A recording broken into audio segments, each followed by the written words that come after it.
So why would it be far better for, let's using Mormons, there's other examples, for them to believe in what Christians say, biblical Christians say is a false God, what benefit is it doing them if it's a false God versus a no God? I really want to hear your thoughts on this. One is God and one is not. Yeah. One is God and one is not. But is it God if it's a false God? Ooh.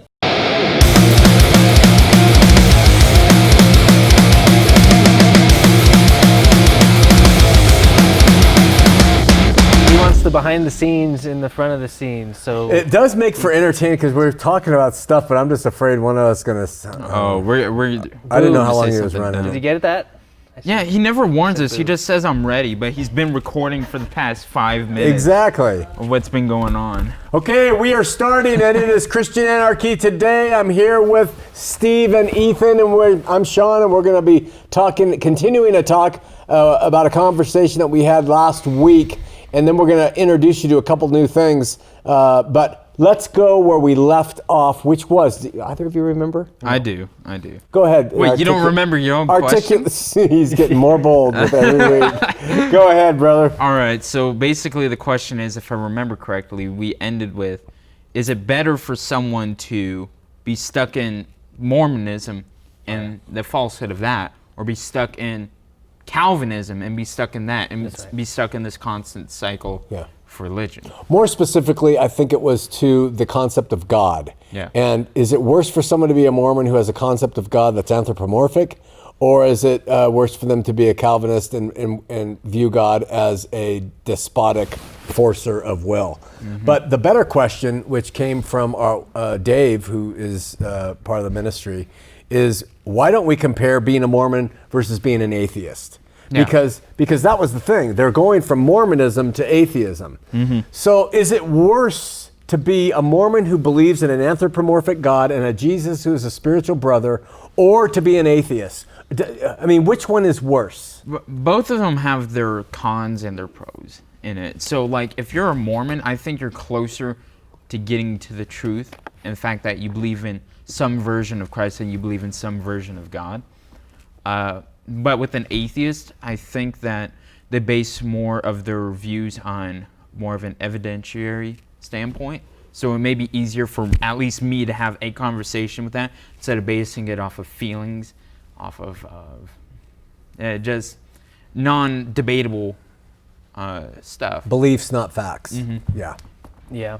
And I think most of the Christians I've talked to about Mormonism, just randomly, I think they would all agree that being a Mormon's better than being an atheist. I think most would agree with that because they have some form of Christ in there. It's the ones that are used to debating Mormons that would say, no, you're better to be an atheist. It's the ones that are used to doing all this stuff. But I think most rational people that aren't as invested in the whole argument, I think they would agree that it's far better. Yeah. So why would it be far better for, let's using Mormons, there's other examples, for them to believe in what Christians say, biblical Christians say is a false God? What benefit is it doing them if it's a false God versus a no God? I really want to hear your thoughts on this. One is God and one is not. Yeah. One is God and one is not. But is it God if it's a false God? Ooh. Well, I mean, we all have false gods, don't we? Yes, we do. That's true. So that's your point. Yeah. So I'm trying to break through to that for our audience, is that it's important to know that none of us have an epistemological or ontological understanding of God perfectly. We don't.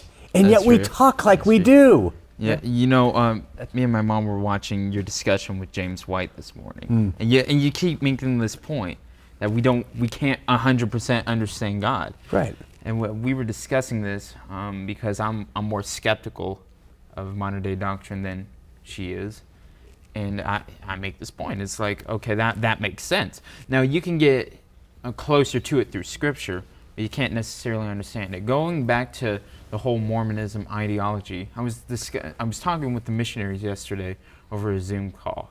She said something that I will never forget. She said that Ethan, I want you to not focus as much on the historical facts of it, but more on the spiritual. And I'm like, you trickster. I know what you're up to. Because, and I did, immediately after this, I recorded a podcast episode, and I said, this is totally tactical. They know what they're doing. Oh, yeah. They're not stupid. The Mormons are not stupid. They are very smart with this, because if they get you off of the facts, then you cannot debate the feelings. I read First Nephi with them, and it sounds like something pulled out of the Old Testament. It really does. And they're like, this sounds like the Old Testament, doesn't it? And I'm like, yeah, it sounds very familiar. That's Joseph Smith's tactic right there. Yeah. So when we have these discussions, we have to first understand the mentality of the person that believes in Mormonism, atheism, etc. We have to understand the ways to get past this mentality. So you've all heard the idea of the story of the blind Indian guys from India who all approached. I wanted to make sure to distinguish them from the American Indian. Okay. And they all go to the elephant. And one goes to the ear of the elephant and touches it, and then one goes to the trunk, and one goes to the tail, and one goes to the leg, and they all describe a different part of the elephant. Familiar. Yep, they say that's an elephant. With that, but it's all still an elephant, right? Yeah. And sometimes I wonder within the Christian faith, because the Mormons do have Christ, are we being too picky? Yes, they got some stuff that absolutely is not biblical, and I agree with it. But I mean, when do we say they're trying to describe an elephant? Let's go. Yeah, well, this goes right into what I was saying in the last show, that everyone's in a different place on their views of different things. So someone might have the right idea of the tail, but you've never seen a tail in your life, so you don't know what that is. But you're saying, no, you're wrong. Meanwhile, you're back here on the spectrum of truth, and they've actually already seen the ears and the eyes and the mouth, but you don't know what this tail business is. You're like, that's a false god. You know what I mean?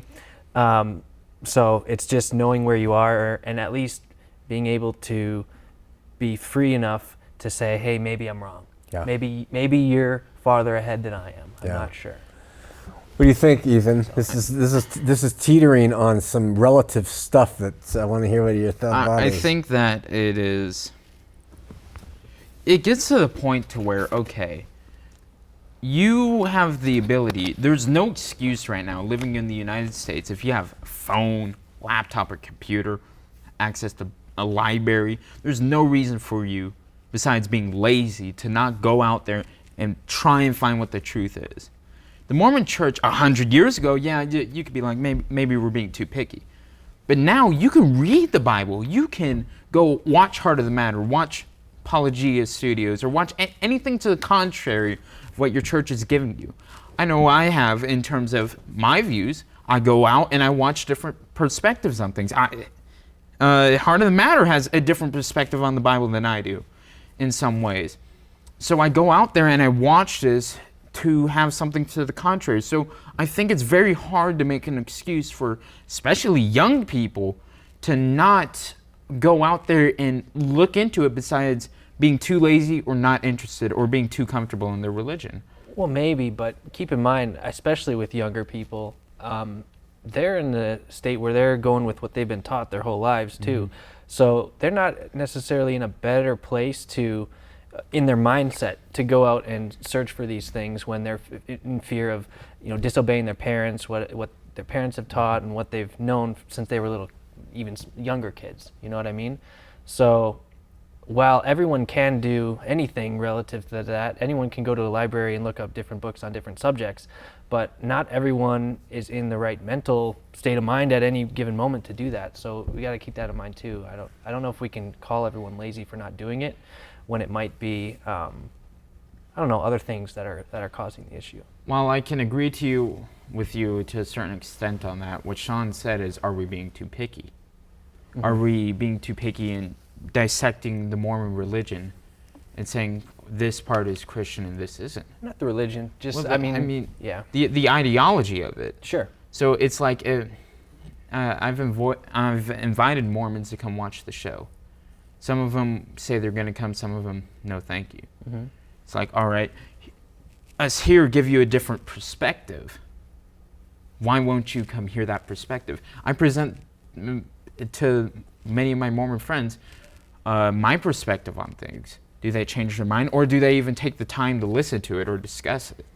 You're thinking from a mindset of up here, but they're back here maybe. That's true. But if I present you with a different perspective on how things work, wouldn't you take the time to listen and at least think about it? If you are a free thinker, as we were talking about the last show, yeah, but not everyone is, and they don't know how to think like that yet. Again, they're back here. So we were all back here at one point, and they're just not there yet. So something I ask you is, how do we get them towards the truth then? And sure, if they're not willing to learn. Yeah, and you can just keep planting seeds like what you do every day with people, and bring up the conversation like you are. And I think getting frustrated and saying, "Oh, they'll never learn," or that's not the right way to go about it. And just keep in mind, people do grow over time. I don't think that's what I'm trying to get at. What I'm trying to get at is to a certain extent, you can't necessarily blame it on their mentality. I mean, yes, it has a big part to play with it.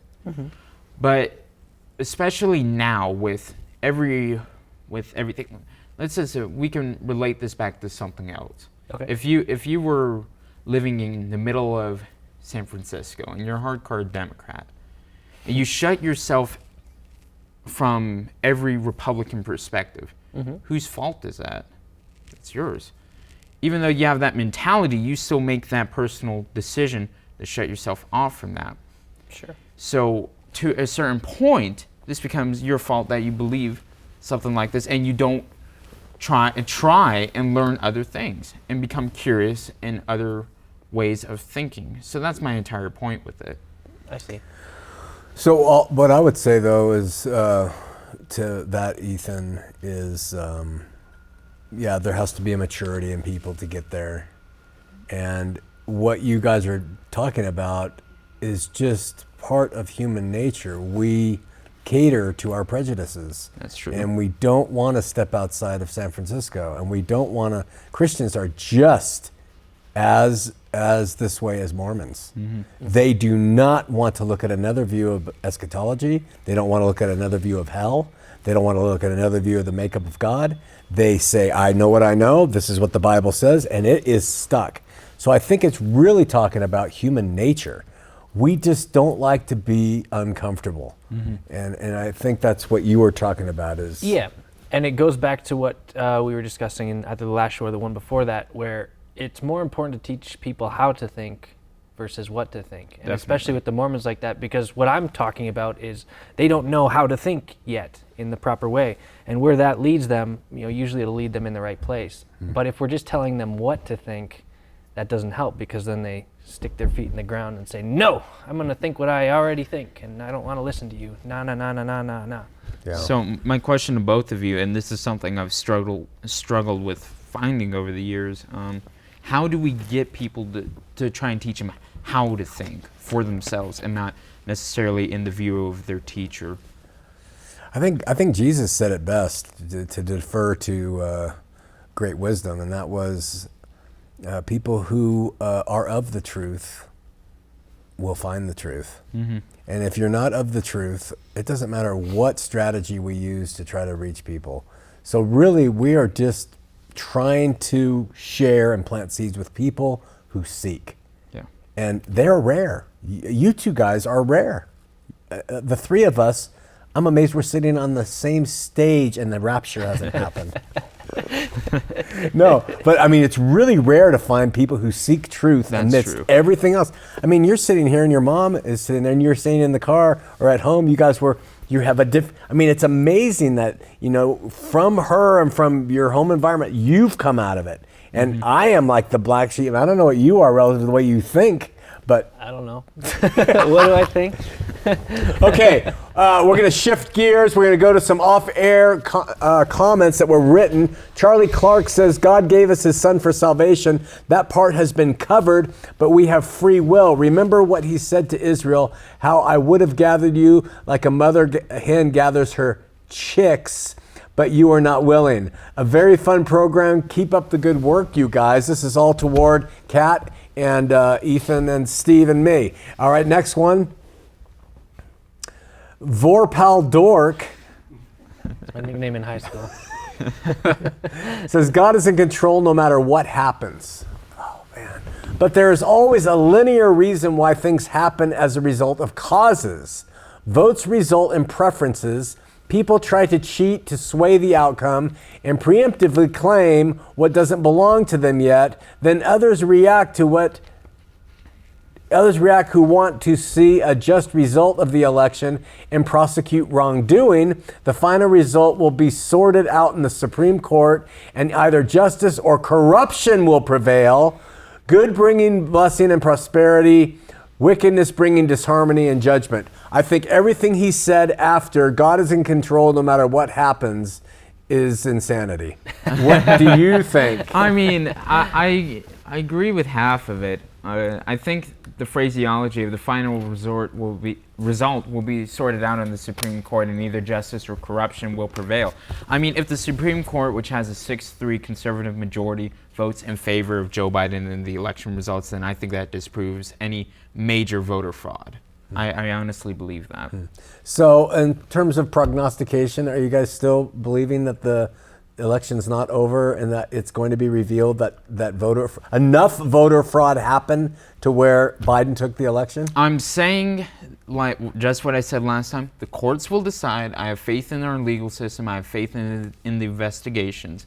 If they turn something up, then Biden, well, I don't think Biden himself stole it. I don't think he's mentally there enough to do that. I think it will be a state-by-state thing. I don't know. I'm waiting for the evidence to come out, and I think everyone should have that general position. Steve? I just look at it and have a laugh every time. That's all I do.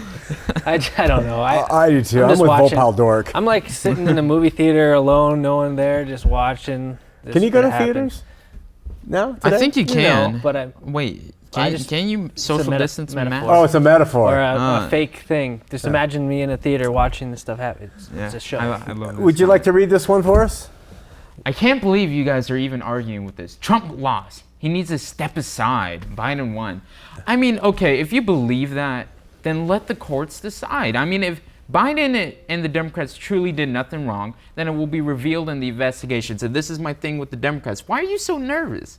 Calm down. If you did nothing wrong, then let Trump investigate, and it will embarrass him even more and protect the integrity of the election. Just let him do what he wants. Do you think Kathy Rosa is nervous, or do you think she's just being... I don't know. I think she...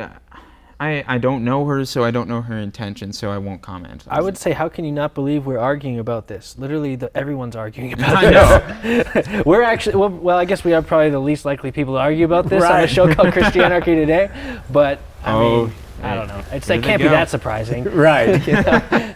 Anti-Shushiful says, but we're not deciding our vote. Dominion software used by D-State to change international elections like Venezuela. Oh, wow. We may end up with the vote being done in legislature because of the corrupt vote. So do you believe that democracy has been undermined so much that we don't even have the capacity in this country to have a fair vote? No, I know there's corruption. I know, there obviously is. I don't think it's to that extent. I don't either. I really think they're playing a Democrat. They're doing the same thing that Democrats did 4 years ago. How about you just investigate and wait? Be patient. I mean, if this is true, the courts will decide. Especially since Trump has put hundreds of people on the courts and 3 conservatives on the Supreme Court. This is all in Trump's favor, and if they rule against it, then nothing happened. Very good. I'm always just curious how they get both sides to be so closely matched that it's almost 50% either way. Yeah. It seems a little weird to me. Exactly. You'd think there would be one that's like 30% and one was 70%, but every time it's like 50.1%. Always. And I don't know. That's kind of weird to me, but. And Sushiful says, God put Trump in. Period. But how well things go depends on how many take action. Mm-hmm. It's like Jonah. He was going one way or another, but he had to live in a fish for 3 days and be spit out. I'm sure fully slimed, but he went. I love that. I wonder about all of this rhetoric. I really do, and it's the thing that keeps me up at night sometimes about God put Trump in. You've got to vote for Trump. I can't make sense Well, I mean, of it. if God's going to put Trump in, then your vote won't matter. Exactly. But it does matter. That's the back and forth that. I mean, honestly, and I know I'm going to get hate for this in Utah, and in terms of the state level, your vote doesn't matter. It doesn't. It's going to go Republican. Now, by like Burgess Owens versus McAdams, it definitely matters. But state level, no. Pennsylvania, Florida, it matters there.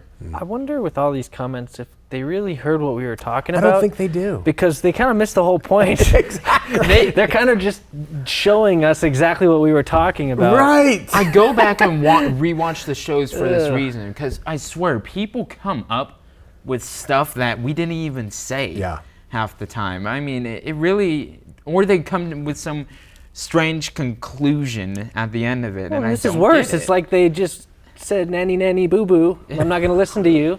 I know. Like the other people, and then they just say what they were going to say anyways. Well, you know what I really think it is? I think they hear a statement and don't hear our explanation of it. They just take the statement and run with it, go into the comment section. I agree. Kenya Mendez says, Seventh-day Adventists believe that they are the only Christians going to heaven. That teaching made me leave the religion. When I left, I lost all my friends. They call you an apostate when you leave the religion, and a bunch of crying faces. And yeah, religion does that to people. When you leave the congregation, they typically pick on you, and that's just the unfortunate thing about it. Next comment is, oh man. Jim Smith had this conversation today, talking about something we talked about. Yeah, so it was talking about, I think it was the ones we did 2 weeks ago regarding the election. All right. Next one. Thank you, Shawn, for creating this show. I feel is the future of the kingdom of young people, doing away with all the ancient forefather malarkey and walking in the way I've loved in the truth. Very good. Thank you, Charlie. Any more? Thor Brad, I think we read these. I read these before. Okay. Yeah, these are some of the older ones. Hey, one last oh wait, Thor Bradshaw. So I'm saying I'm not an idiot. We're not idiots. Not after all. US, Trump, US. Don't forget the stars. Dude, we're Man, doing I campaign like ads. these kids. Thor likes you kids. That's good. We have support, right. Steve. His name is Thor, by the way. The strongest, kidding you. the strongest support Thor, you I'm can just have. kidding. And any more? Okay, listen. We're gonna end it. Well, how much time do we have left? That's 24 minutes. You want to go? That's We're going to 24 end it, minutes but I'm already. just going to introduce what we're going to do from now on out, boys. Wait, hold up. Yes. We have a whole jar? Leave it up to these chance. These are 75. I know what, because they're going to pick. They're going to pick. Okay. And this is Really? going to be next week's topic. All right? Is this the thing where and he then we'll picks one also on- read your questions. Is this where So he- he's older. He's going to pick first. Ooh. Close your eyes. Do not look at the paper, sir. Do my hand's not. gonna get stuck in Only this take thing. one. Some of the questions are not great. Some are, and some of them are just words. Body image issues. Oh my Body gosh. image issues? Yeah. It's Man. important. This is Christian Anarchy today. Body image issues discussed by 3 males. Is- We will out.